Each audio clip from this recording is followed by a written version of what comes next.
কবি শ্রাবন্তী দাস সরকার সম্পাদিত নারীদের লেখায় নারী বিষয়ক ষান্মাসিক পত্রিকা নারীর মনোবিনায় আত্মপ্রকাশ। বালুরঘাট প্রাচ্য ভারতী বিদ্যাপীঠের শ্রেণীকক্ষে 12ই এপ্রিল শনিবার বিকেলে এক সাহিত্য ও সংস্কৃতিময় পরিবেশে কবি শ্রাবন্তী দাস সরকার সম্পাদিত নারীদের লেখায় নারী বিষয়ক ষান্মাসিক পত্রিকা নারীর মনোবিনার আত্মপ্রকাশ ঘটল। এই অনুষ্ঠানে কবি, সাহিত্যিক, সাংবাদিক, সাহিত্যানুরাগী ও সংস্কৃতিপ্রেমী মানুষজন উপস্থিত ছিলেন। পত্রিকার নাম নারীর মনোবিনা। শুধুমাত্র মেয়ে লেখিকাদেরকে নিয়ে, মেয়েদের বিষয় নিয়ে, নারী শক্তির ওপরে আমার এই পত্রিকা। এই পত্রিকা আপনি কতদিন ধরে প্রকাশ করে চলেছেন? না, এটা প্রথম প্রকাশনা। এটা আমার অনেক দিন থেকেই ইচ্ছে ছিল, ভীষণভাবে ইচ্ছে ছিল এই পত্রিকা প্রকাশ করার, শুধুমাত্র মেয়েদেরকে নিয়েই, যাতে মেয়েদের মনের কথাটা বলা যায়, মনের কথাটা বলার একটা প্ল্যাটফর্ম পাওয়া যায়, সবাই যাতে মন খুলে বলতে পারে।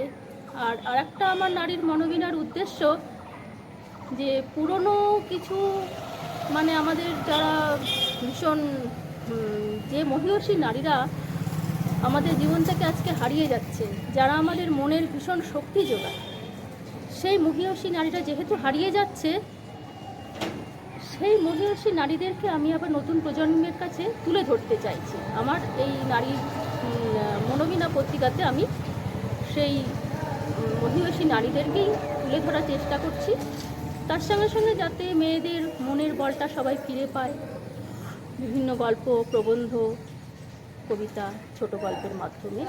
এটাই আমার উদ্দেশ্য।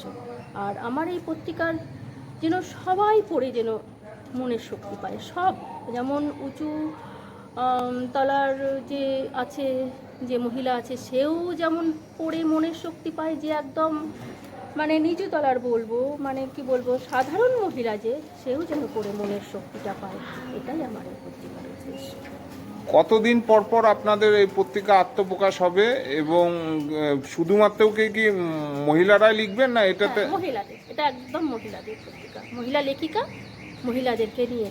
মানে জেলার মহিলারা না সারা বাংলা? না, সারা বাংলা, এমনকি আমার বাংলার বাইরেও আমার আছে। আমার গ্যাংটক থেকেও আমার একজন লেখিকা রয়েছে, কলকাতা থেকে অনেক কয়েকজন লেখা পাঠিয়েছে, কলকাতা, আসানসোল, কলকাতা থেকে কয়েকজন আছে, আসানসোলের আছে, নবদ্বীপের, কৃষ্ণনগরের আছে।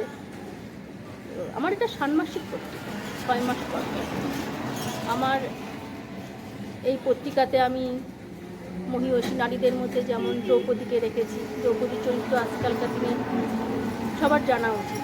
কাদম্বিনী বসু কামিনীকে রেখেছি, কামিনী রায়কে রেখেছি, তরুলতা দত্তকে রেখেছি, আশাপূর্ণা দেবীকে রেখেছি, আর মা শারদা তো রয়েছেনই সবসময়।